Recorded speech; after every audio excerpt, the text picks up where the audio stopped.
এই লক্ষ্যে আমরা 21টি কারাগারকে চিহ্নিত করছি, যেহেতু আশু আমাদেরকে সংস্কার করতে হবে এবং সরকারের কাছে প্রস্তাবনা উপস্থাপন করেছি। কিছু কারাগার সংস্কারের অলরেডি চলমান রয়েছে, কিছু পাইপলাইনে আছে এবং ধীরে ধীরে আমরা আশা করছি সবগুলো আমাদের অবকাঠামো আমরা পরিবর্তন করতে পারব। এছাড়াও বন্দির অধিক্যের কারণে ইতিমধ্যে অনুমোদন প্রাপ্ত আমরা গত 2 বছরে 2টি কেন্দ্রীয় কারাগার এবং 4টি জেলা কারাগার চালু করেছি এবং আরো 2টি জেলা কারাগার চালু প্রক্রিয়া রয়েছে। সর্বসাকুল্যে বর্তমানে আমরা যেভাবে পেয়েছিলাম 68টা কারাগার, বর্তমানে এটা কারাগারের সংখ্যা 75, 60টা জেলা কারাগার এবং 15টা সেন্ট্রাল কারাগার আমাদের কাজ করছে।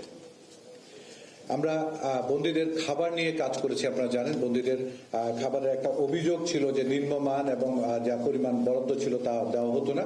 AKS অর্জন করলো গিনেস ওয়ার্ল্ড রেকর্ডস।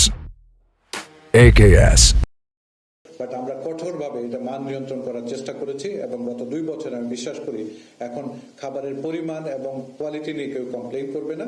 বাট একটা বিষয়ে আমাদের দুর্বলতা আছে, আপনারা জানেন যে প্রোটিন কম, পরিমাণটা কম, যে কারণে প্রোটিনের যে স্বল্পতাটা পূরণ করার জন্য আমরা ইতিমধ্যে পুষ্টিবিদ এবং বিভিন্ন স্টেক হোল্ডারদের সমন্বয়ে একটা কমিটির মাধ্যমে একটা সুপারিশ সরকারের কাছে প্রেরণ করেছি এবং সরকার ইতিমধ্যেই আর্থিক সক্ষমতা বিবেচনায় কিছু পরিমাণ বাড়িয়েছে, যা দিয়ে আমরা এক বেলা এখন ভালো পরিমাণে প্রোটিন দিতে পারি। বাট আমরা আমাদের দৃষ্টিতে হয়তোবা ভবিষ্যতে এটাকে 2 বেলা প্রোটিন দিতে হলে আরো পরিমাণ বাড়াতে হবে, এটা নিয়ে আমরা কাজ করছি।